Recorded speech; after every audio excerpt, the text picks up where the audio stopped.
Good morning, everybody. Tax, you can't avoid it, whatever you try and do, not unless you want to end up in Nick. So if you are a business owner, tax is one of the considerations that you take into account. If you don't take into account, you're missing a trick. You need to think about it. And that's what today's show is going to be about, showing you the impact on tax and the different types of business that you have and how it all works. My name is Hamoud. Good morning to you. Hope you guys have had a great week. And what we're going to be looking at today is tax, your self-employed businesses, how it all works, how much you get to take home, all that sort of stuff. We're not going to overload with numbers, but we can't avoid it. Numbers are going to come into this as well. So let's get started. Let's get on with the show. Flag up. For those of you coming back on record, thank you very much for your company. You're going to get some great value out of this show here as well. Most of the things that we're going to talk about apply to the United Kingdom, but those principles, tax jurisdictions being what they are, pretty much apply university here. So let's get on with our presentation. Ticker tape at the bottom, as you can see, I'll talk about that in more detail at the end of the show, but check it out. There's a great quick survey to complete. I'd love your help on that. It's 1 minute, light-hearted. It talks about various things to do with Love My Accountant Day. Not about me necessarily, but about the world of numbers and accountancy. But, let's wait. And I'll talk to you about at the end of the show. I've got a special announcement to make, which is going to be great if you're thinking about growing your business. Now, by the power of magic, let's hope we don't get any technology faux pas. Tax and self-employment. Now, in last week's show, we talked about self-employment. What does it actually mean? And self-employment means fundamentally working for yourself. You are your boss. You are the owner of your business. You're the one who gives yourself instructions. You're the one who ultimately carries the can if it all goes wrong. You're the one who ultimately benefits if all goes right. You set your own direction. You set your own map there as well. And that self-employment can be carried out, as we saw last week, in a number of different ways. So effectively, press the wrong button, as you saw there. What we're going to look at here is three things. First of all, the viewpoint. So when we look at businesses, there are three perspectives that actually have an impact on the tax treatment there as well. So what are those viewpoints? We're going to dip into that in a moment. So it comes from the numbers side of things, it comes from the accounting side of things, it comes from the legal point of view, and that all drives the tax treatment. We're then going to look at tax authorities and how they treat those different businesses. And that stems largely from the viewpoint that is taken of the type of business that you've got. And towards the end, we can't avoid talking about tax, well, I certainly can't, without actually showing you some numbers and having a quick illustration about the difference between the two models. My usual caveat when I give any numbers out in open space is, obviously, this is guidance. This is not advice in the sense is if you act on that without speaking to somebody who knows what they're talking about, who's qualified, who's got the insurance, all that sort of thing that goes with that, then obviously you're taking a big risk. So get advice before you implement any of the tactics and the strategies that are from here. So again, I will basically not concern myself too much about getting sued because this is general advice. It's all kosher, it's all brilliant, but speak to somebody properly before you decide what you are going to do. So that's my little get out of jail class. So what do we mean by viewpoints? Now, fundamentally, so we think about our self-employed business, and whether it's a sole trader, whether it's a limited company, and for today's presentation, for today's discussion, for today's topic, I'm going to focus on probably the two types of businesses that form the larger rump of all businesses that go on. And we're talking about sole traders, and we're talking about companies, limited companies. Fundamentally, a sole trader is as it implies. It doesn't mean you're the only person in your team, by the way. So sole traders can employ staff. Sole traders can have big contracts. Sole traders can be very active, big businesses. All it means is that fundamentally the business is and you are one and the same. The corporates, the companies, by the way, same sort of business here. It's run through that vehicle. And again, check out last week's broadcast. Check out last week's blog that accompanies that, podcast, etc., and you'll be able to get a bit more detail about those perspectives.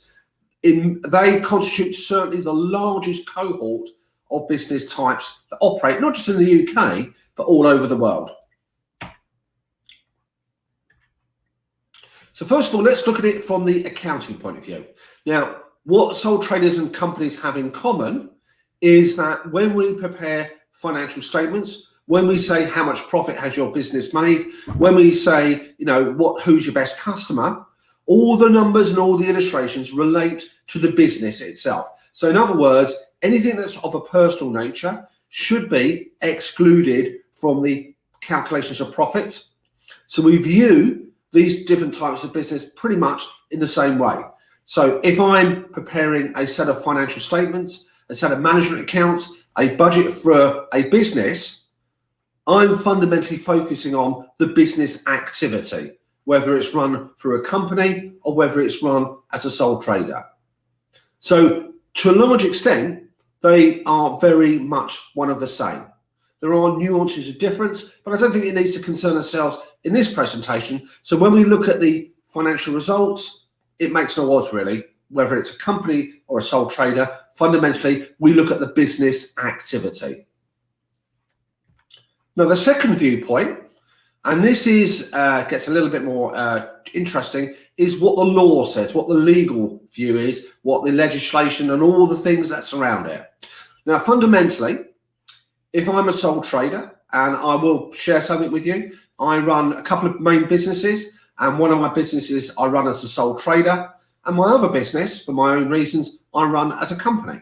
Now, if I go across to my sole trader business, everything that I prepare, all the information that's really relevant for me growing and directing the business is focusing on the business activity.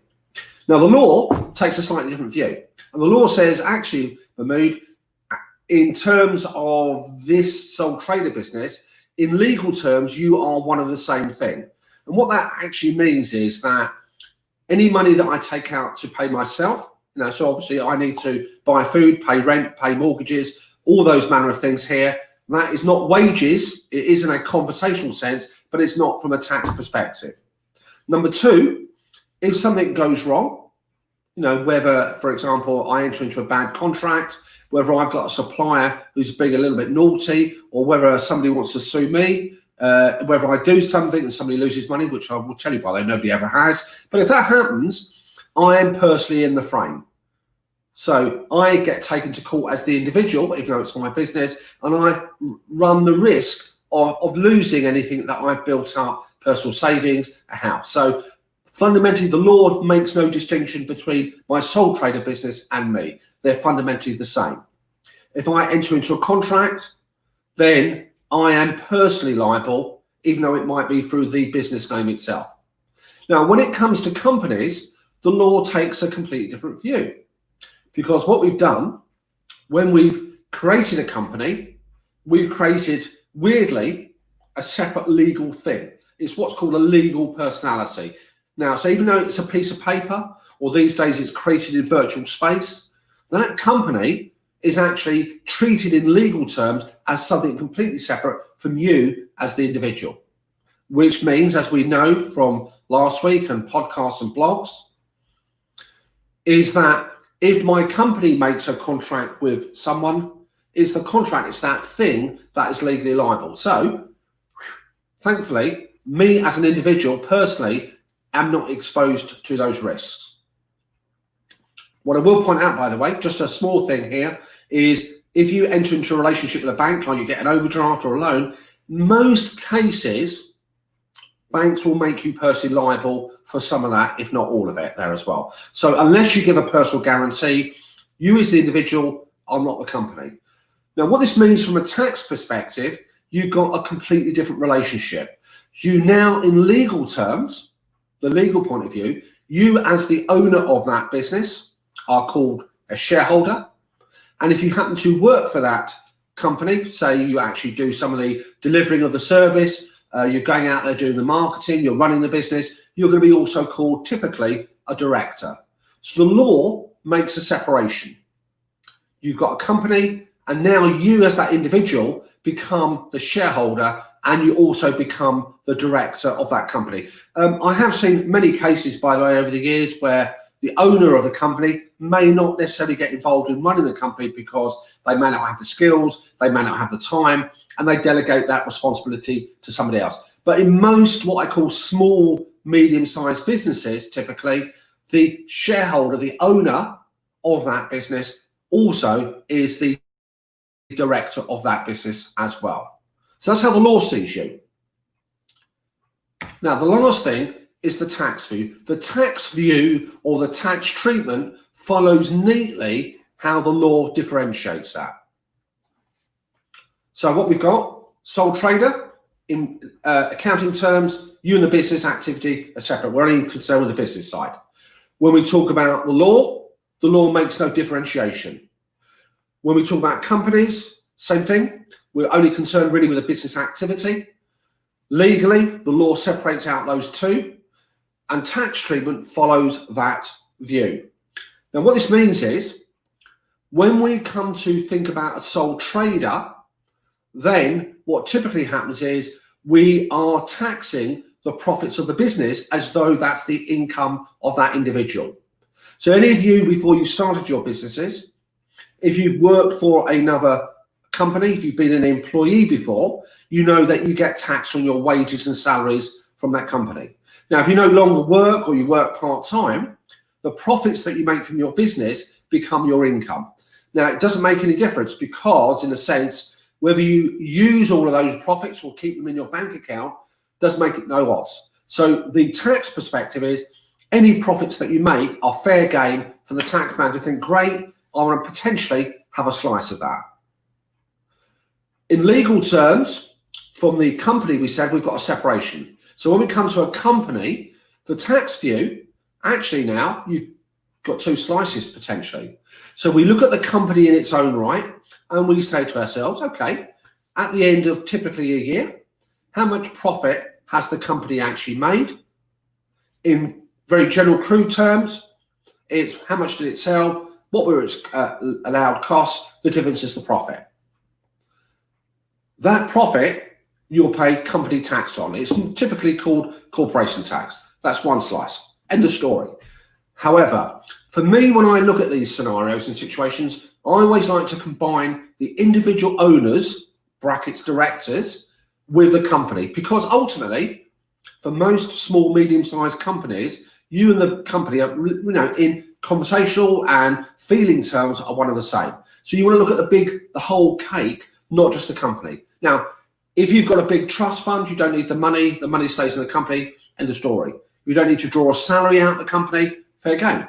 You only pay corporation tax. However, if you need some of that money to support your family, to support yourself, to save up to go on holiday, to enjoy yourself in an individual capacity, that money needs to come out your company bank account. And typically, it will come out in crudely one of two ways. The main headlines are going to be you pay yourself a salary, because in legal terms, you're also a director and employee. So you pay yourself a salary, you might even get a wage slip and have a look at it. And typically, you might also take out monies that are called dividends. So the tax view then is tax authorities have got two bites of the cherry. One, for your company, and number two, if you're taking funds out of the company for your own purposes. So you've got the personal tax that kicks in, plus the corporate tax. Right, let's move on now to actually see what does that actually mean in reality. And in my next slide, I'm pretty much going to repeat and reinforce some of the points that we've discussed so far. For those of you who are just coming back on replay, hope you've had a great week. Dive in at the beginning. There's some great stuff that's going to really be relevant for you. Take away. Good morning to those who managed to join me on live here. So Richard, good morning to you. Nice to have your company. Now let's get on with the presentation, if this works. Now I had a bit of a glitch. I'll be honest with you here. This computer, I'm sure you may have had it. I felt tempted at certain points to throw it out the window. A bit difficult because my windows are quite small, but let's get back to where we are. So now we're talking about the tax treatment. So we've talked about sole traders and companies. We talked about how we see them from a legal point of view and how we see them from a tax point of view. Here's how it applies, and let's reinforce the points. So let's think about a sole trader. What actually gets taxed? Now, what actually gets taxed is your profits of your business. I'm using the word profits very loosely here, by the way, because I don't want us to poke our eyes out with pencils or lose the will to live. But crudely speaking, you've got expenses, you've got money from what you're selling. The difference is your profit. And we're only relating to the business component of that. Now, those profits, excluding any money that you take for yourself, because they don't count, unfortunately, in the context of sole traders, is what you get taxed on.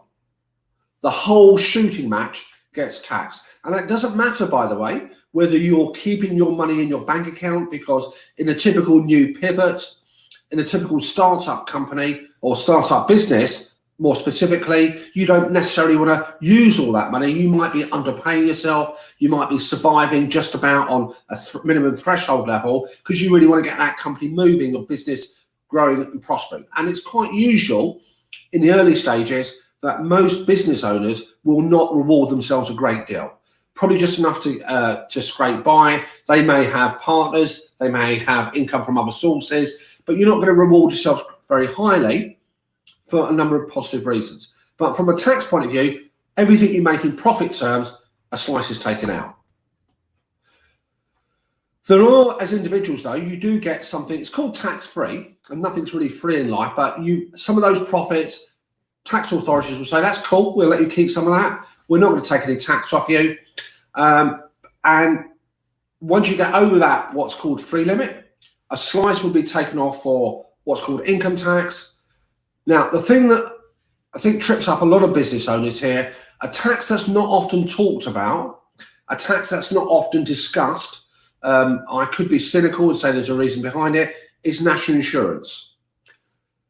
As a sole trader, you'll be paying two types of tax. You'll be paying income tax and you'll be paying national insurance on that as well. Both of those taxes, by the way, the governments will typically say, yeah, you can have some money free of national insurance. Anything over after that, we want a slice. Same for tax, income tax, same principle. So we do get some of those profits that we generate, we can keep them without the taxman hacking off a bit.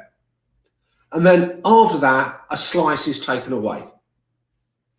Now let's apply the same sort of approach to think about companies. Now what gets taxed? Now remember we're talking about the company itself. So if I had a company called Mahmood Reza Limited, which I don't, by the way, but if I had a company and my company is called Knowledge Grab Limited, that's my training and development company. But that company, any profits that it makes, all of those profits gets taxed. Do I get any money that's free? Not anymore. Many years ago, the government for companies did say you can have some of it free, but that's all gone out the window. So every pound of profit that you make in your company will be taxed. Nothing is free. Thirdly, the slice. Companies on headlines, it looks very attractive because the rate that companies pay, generally speaking, are much less than individuals. And a lot of people think, fantastic, it's logical, I should go straight into a company, but there is a little bit of a tripwire here, something we've got to be very careful over. And towards the end, we're building up to it, I'm just going to show you a couple of illustrations here to show what the impact is between sole trader and company, what's the tax impact. And if I was to be blunt here, I think a lot of us overplay the role that tax plays. It's certainly a consideration. There is certainly my own preference about how we direct it, but actually tax is not a major impact between the two, and you'll see why in a few moments. Now, here's the thing you've got to take on board. You've got to also blend in my opinion, the company owner. So if I've got a company, Knowledge Grab Limited, and I'm just obviously broadcasting my own company, could be whatever your company is called, what typically will happen is look at it like two buckets. Bucket number one, the company pays tax on its profits. What we are allowed to do, by the way, if you are rewarding yourself through the company with a salary, that salary counts as a business cost. So your company profits come down, you pay tax what's left over. Now, you've got to think about the owner. Now, it's both a good thing and a bad thing. Now, if you need to live, you need to take money out of that company. And if you are the company owner, you are taxed typically on two elements. You're taxed on any salary that you've paid yourself through the company. And probably, you pretty much pay the tax on that already. But added to that, you then take into account the dividends that you have taken out of that company. So that's the two things that get taxed as an owner. When you become an individual and you look at your own personal situation, you've got that same idea that you had as a sole trader. Some of it's free, and then you get a slice taken out there. So typically, when I'm evaluating this, when I'm looking at this situation, when I'm doing things like planning and I'm talking to business owners, you've got to look at the company and the owner together as one merged tax impact and look at the sole trader. So don't isolate your personal situation from the company situation. Now, what does that actually mean then in numbers? And, some of us quite naturally, and if you don't think about tax as part of your objectives about how to minimize it, if you don't think about tax going to bite you in the bottom, eventually, you're going to find it very problematic here. So I would say not obsessing about it, but certainly thinking about it and have that as part of your planning for your business. Now, drum roll, we're coming to the end now. What does that actually mean in numbers, and how do we decide which one is the best for our circumstances? And again, normal caveat, normal health warning. Any lawyers out there scribbling notes thinking, right, Mahmood, that's a bit dodgy advice there, which it isn't, but if in case you are, general advice here, seek specific advice from your advisor, someone like myself or whoever, but this is summarizing 25 years plus of technology that's in my brain, a tax library that's bigger than my office several fold, and effectively, here's the impact. Now, what I've done in this situation, I've looked at effectively 7 items. So I've looked at the profits, and I'm going to try and make these what I call comparable. So I've done it on a like-for-like basis. We're looking at salaries, we're looking at dividends, how much you left in your own take-home pay, or how much you get to keep for yourself. What's the difference between those two in pound note terms? You can't have a pound note if you can't have a percentage, and what our assumptions are about the dividends that we make.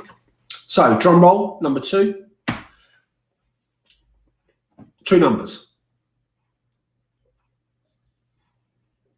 Now, in this situation, and there is a reason I've chosen this, I've assumed a sole trader who makes tax profits of £50,000 in a year. I base it on real time. So I checked the numbers this morning just before I came live, just to make sure it all worked through. So this is a sole trader who's got 50K's worth of profits. The take-home pay, after paying all the tax, all the national insurance on that slice, on that profit, is just under £39,000.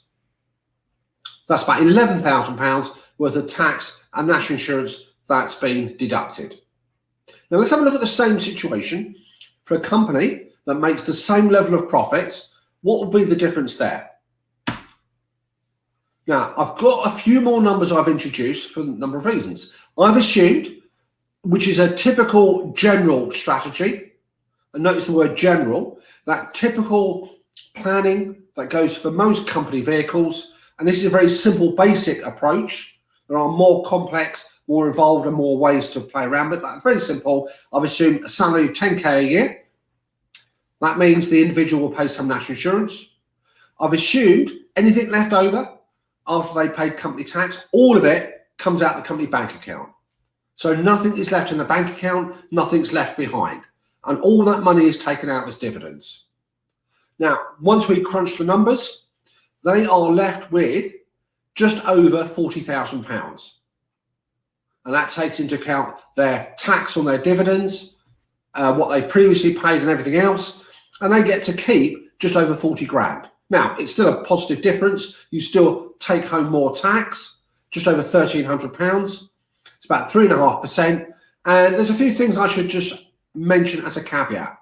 If more of that money was left in the company bank account and it wasn't withdrawn, the difference becomes slightly bigger. If you don't take any of the dividends out, then you've got no tax to pay at all. And obviously that's assuming that your household, your own personal situation is such that you don't need to draw that money out. So that's certainly something to consider, that you've got more control over that. Now let's have a look at another scenario that hopefully we're all building up to, making money in our business. If you're not looking to make money, then I would say you've got a hobby on your hands. That's got to be an aspiration to make profits in your business, because that's what keeps everything going. If you don't make profits, you won't be around. And if you don't make profits, you can't make an impact. And if you don't make profits, you probably have to go back to a proper job. So you've got to have that in your crosshairs. Now, what I've assumed here is double the profits. Now, if you double the profits, you've got effectively double the profits. Crudely speaking, it doesn't quite double, but you're just left with just under 68 grand's worth of take-home money. I make those profits, you pay the tax man, and just over 68 grand is all yours. Now, same situation for a company is you've got as follows. You've got 100 grand's worth of profits in your company. That's a good target to go for. Again, depending what your aspirations are in life, that's 100 grand's worth of profits. You pay yourself that modest salary of 10K. You take the rest, everything out, you rinse it, you enter the company bank account. You've taken home just over 73 grand's worth of dividends. Your take home pay is about 69.5 grand. And that's after paying your income tax on your dividends, etc. The little bit of national insurance you've got on your salary, and the difference is 1,600 quid. Now, you might be thinking, okay, that's not a massive difference, is there? Reason is, once you go into that over 50K, in the UK, you become what's called a higher rate taxpayer, which means the rates go up and a bigger slice will be taken off your income. Dividends, just over 30 or 32%.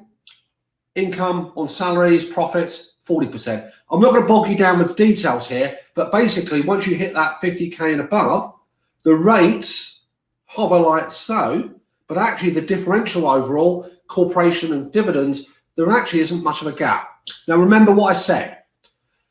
This is based on everything being rinsed from the company bank account. You might just say, I'm leaving money behind because I want to invest.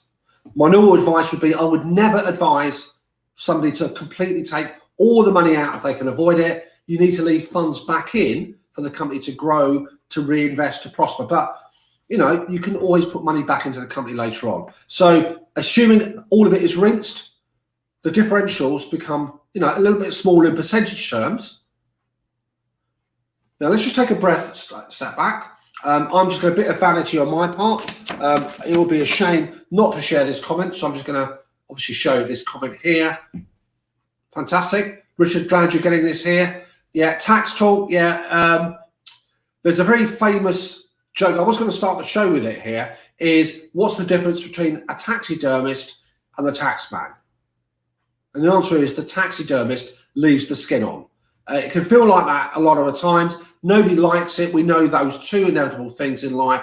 You pay tax and you die. So unfortunately, it's there. It's inevitable. Richard, but thanks very much for your support as per normal. Now, if you're sitting there thinking, well, does it really matter? Well, let me just add some things to think about going forward. With a company, you've got more control of how much that money comes out to you individually.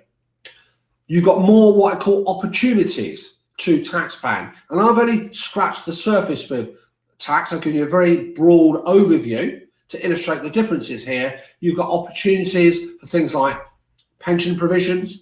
You've got things like benefits that you pay yourself. You can have lots of different ways that you can actually increase the cake for you, very legally, by the way.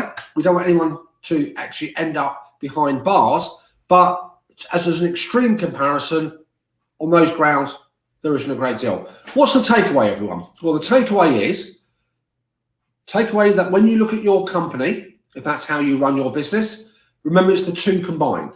Remember you've got more control over how much money you take out.